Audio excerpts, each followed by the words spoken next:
Rahma Sertono dengan NIM 230404019.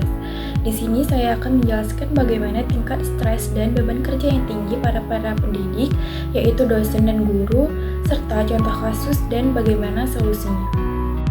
Tingkat stres dan beban kerja yang tinggi pada guru ataupun dosen menjadi masalah serius dalam dunia pendidikan. Sebagai tenaga pendidik, dosen dan guru memikul tanggung jawab besar dalam membentuk karakter dan kompetensi peserta didik.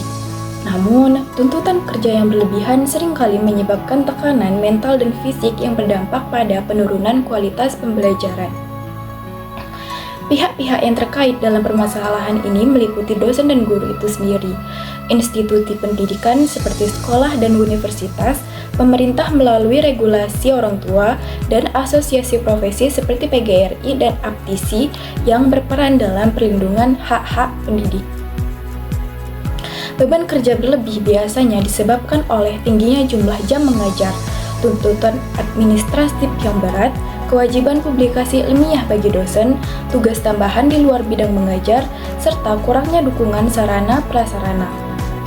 Selain itu, tekanan dari target-target institusional dan ketidakjelasan kebijakan juga memperparah kondisi ini. Akibatnya, banyak tenaga pendidik mengalami burnout, stres kronis, hingga gangguan kesehatan mental, yang pada akhirnya menurunkan profesionalisme dan kualitas pendidik. Untuk mengatasi permasalahan ini, perlu dilakukan langkah-langkah strategis.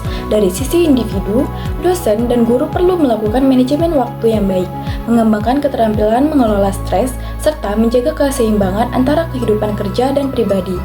Institusi pendidikan harus bertanggung jawab dalam mendistribusikan tugas secara adil, menyediakan dukungan konseling, serta menerapkan kebijakan kerja yang fleksibel dan manusiawi.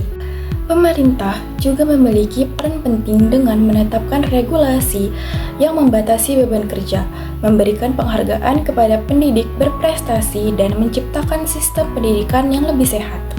Selain itu, asosiasi profesi harus aktif dalam memperjuangkan kesejahteraan anggotanya melalui pelatihan dan perlindungan hak-hak profesi. Titik terang dari solusi ini adalah terciptanya lingkungan kerja yang lebih sehat bagi dosen dan guru, dengan manajemen beban kerja yang baik dan perhatian terhadap kesejahteraan mental. Kualitas pembelajaran akan meningkat, motivasi kerja akan bertambah, dan hubungan interpersonal dalam dunia pendidikan akan lebih harmonis. Hal ini sekaligus memperkuat pelaksanaan kode etik profesi pendidikan, yang menuntut para pendidik untuk bertanggung jawab terhadap peserta didik, profesi, diri sendiri, serta masyarakat dan institusi tempat mereka bekerja.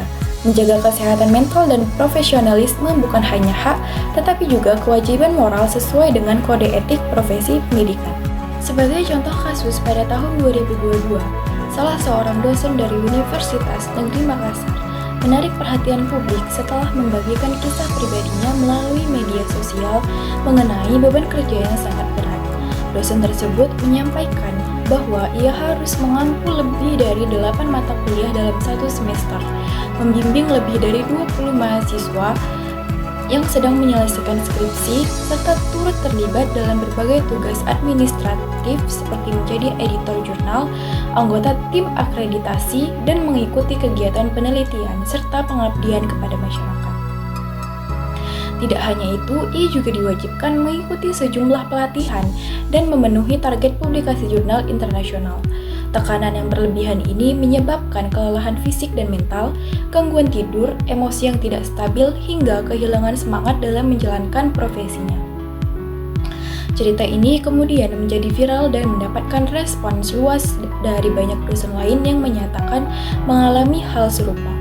Dampak dari kejadian ini membuat pihak universitas mulai meninjau ulang pembagian beban kerja dosen dan mengambil langkah-langkah seperti penerapan sistem digital untuk memantau beban kerja, penyelenggaraan pelatihan manajemen stres, serta penambahan staf pendukung administrasi.